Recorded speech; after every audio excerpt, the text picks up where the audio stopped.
Hi అండి, అందరికీ నమస్కారం. నేను మీ Tejasree. Welcome back to our channel Prakruthi lifestyle. ఈరోజు వీడియోలో తెలంగాణ స్పెషల్ ప్లెయిన్ బిర్యానీ అంటే బగారా రైస్ రెసిపీ, అలాగే ఇందులోకి చికెన్ కర్రీని చేసి చూపించబోతున్నానండి.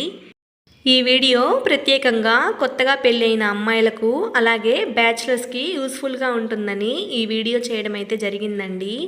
ఈ బగారా రైస్ అండ్ చికెన్ కర్రీని వంటరాని వాళ్ళు కూడా నేను చెప్పిన విధంగా చేస్తే నిమిషాల్లో చేసేసి ఇంట్లో వాళ్ళు మెప్పు పొందుతారు. సో మరి ఈ easy and tasty bagara rice and chicken కర్రీని ఎలా చేసుకోవాలో చూసేద్దాం. ముందుగా ఒక బౌల్లోకి 1.5 గ్లాస్ దాకా రైస్ని తీసుకోండి. 1.5 గ్లాస్ అంటే 1.5 కప్ అండి. అదే కేజీస్లో చెప్పాలంటే 1/2 కేజీ దాకా రైస్ని తీసుకోండి.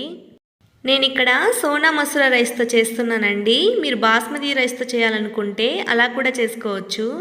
ఇలా తీసుకున్న రైస్ని 2-3 సార్లు బాగా కడగండి. ఇలా కడిగాక రైస్కి సరిపడా వాటర్ని తీసుకొని నానబెట్టుకుందాం. మనం 1.5 గ్లాస్ రైస్కి 3 గ్లాసుల దాకా వాటర్ని పోసుకొని ఒక 10 నుంచి 15 నిమిషాల పాటు నానబెట్టుకోవాలి. ఈ బియ్యం నానేలోపు మనం చికెన్ కర్రీ ప్రాసెస్ని చూద్దాం. నేను ఇక్కడ 1 కేజీ దాకా చికెన్ని తీసుకొని 2-3 సార్లు వాటర్తో వాష్ చేసుకున్నానండి.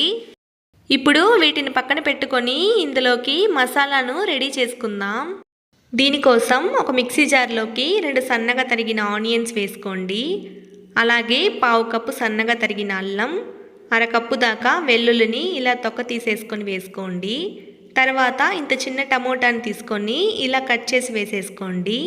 అలాగే 1/2 స్పూన్ మిరియాలు, 3/4 స్పూన్ దాకా సోంపు, ఇంత సైజులో దాల్చిన చెక్క, 3 లవంగాలు, 2 స్పూన్ల పచ్చి కొబ్బరిని వేసుకొని మసాలాలను ఇలా మెత్తగా గ్రైండ్ చేసుకొని పక్కన పెట్టుకుందాం. చికెన్ కర్రీ చేసుకోవడానికి ఇప్పుడు స్టవ్ పైన కుక్కర్ని ఉంచి అందులోకి 2 టేబుల్ స్పూన్ల దాకా ఆయిల్ని వేసుకోండి. ఆయిల్ హీట్ అయ్యాక ఇందులోకి 2 బిర్యానీ ఆకులు, 1 స్పూన్ దాకా జీలకర్ర వేసుకొని ఒకసారి కలుపుకోండి. ఇప్పుడు సన్నగా తరిగిన 2 మీడియం సైజ్ ఆనియన్స్ వేసుకొని 2 నిమిషాలు ఫ్రై చేసుకోండి. ఇలా ఫ్రై అయ్యాక 2 పచ్చిమిర్చిని ఇలా సన్నగా తరిగి వేసుకొని ఫ్రై చేసుకోండి. ఇలా ఫ్రై అయ్యాక మనం శుభ్రం చేసుకొని పక్కన పెట్టుకున్న చికెన్ని వేసుకొని ఒకసారి అన్నీ మిక్స్ అయ్యేలా బాగా కలుపుకోండి. ఇప్పుడు ఇందులోకి 1/2 స్పూన్ దాకా పసుపును వేసుకోండి. అలాగే 1 స్పూన్ కారం పొడి, 1/2 స్పూన్ చికెన్ మసాలాని వేసుకోండి. తర్వాత 1 స్పూన్ దాకా ఉప్పు, 1 స్పూన్ ధనియాల పొడిని వేసుకొని మసాలా అంతా చికెన్కి పట్టేలాగా బాగా కలుపుకొని మనం మిక్సీ పట్టుకున్న మసాలాను కూడా వేసేసి మసాలా పచ్చివాసన పోయేంత వరకు లో టు మీడియం ఫ్లేమ్లో 5 నిమిషాల పాటు ఫ్రై చేసుకోండి. ఇక్కడ మసాలా ఎంత బాగా ఫ్రై చేస్తే ఈ కర్రీకి అంత టేస్ట్ వస్తుందండి. ఇలా ఫ్రై చేసుకొని మరో 3 నిమిషాలు దీనిపైన మూత పెట్టి ఉడికించుకోండి. 3 నిమిషాల తర్వాత మూత తీసి ఒకసారి బాగా కలుపుకోండి. ఇప్పుడు ఇందులోకి 2 గ్లాసుల దాకా వాటర్ని యాడ్ చేసుకోండి. తర్వాత సన్నగా తరిగిన కొత్తిమీర, అలాగే సన్నగా తరిగిన పుదీనా వేసుకొని ఒకసారి అన్నీ కలిపేసి ఉప్పు చూసుకోండి. ఉప్పు సరిపోకపోతే కనుక కొంచెం ఉప్పు వేసుకోండి. నాకు కొంచెం ఉప్పు కారం తగ్గినట్లుంది, అందుకని 1/2 స్పూన్ దాకా ఉప్పు, 1/2 స్పూన్ దాకా కారం అయితే వేసుకున్నానండి.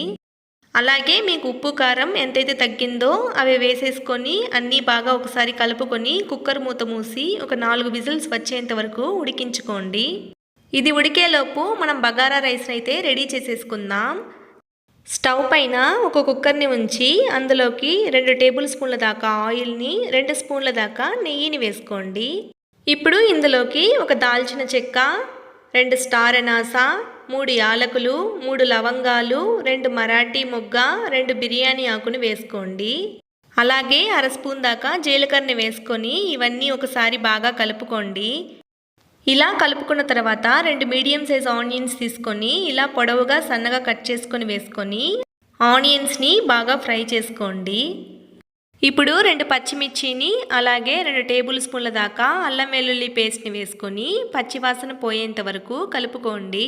తర్వాత కొంచెం కరివేపాకును వేసేసుకొని ఒకసారి అలా కలిపేసి ఇప్పుడు ఇందులోకి 7 నుంచి 8 జీడిపప్పుల్ని వేసుకొని ఇలా వీటిని బాగా ఫ్రై చేశాక ఇందులోకి కొంచెం పుదీనాని, కొంచెం కొత్తిమీరని వేసుకొని జస్ట్ అలా కలిపేసుకొని ఇప్పుడు ఇందులోకి వాటర్తో సహా మనం నానబెట్టుకున్న బియ్యాన్ని వేసేసుకొని 1 స్పూన్ దాకా ఉప్పు కూడా వేసుకొని ఒకసారి బాగా కలిపేసుకోండి.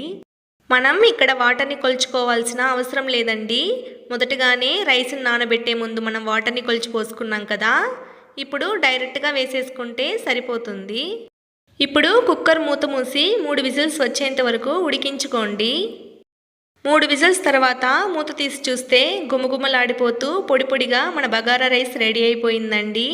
ఇప్పుడు మరో పక్కన 4 విజిల్స్ తర్వాత చికెన్ ఉడికిందో లేదో చూద్దాం.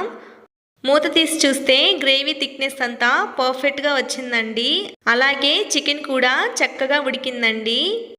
ఇప్పుడు ఒక ప్లేట్లోకి మనం రెడీ చేసేసుకున్న బగారా రైస్ని, చికెన్ కర్రీని వేడివేడిగా సర్వ్ చేసేసుకోవడమే. అంతే అండి, ఈజీగా టేస్టీగా ఫంక్షనల్ స్టైల్లో బగారా రైస్ అండ్ చికెన్ కర్రీని ఇంట్లోనే ఎలా చేసుకోవాలో చూసాం కదా. ఇంట్లో ఉన్న వాటితోనే చాలా ఈజీగా టేస్టీగా ఈ రెసిపీని చేసుకోవచ్చండి.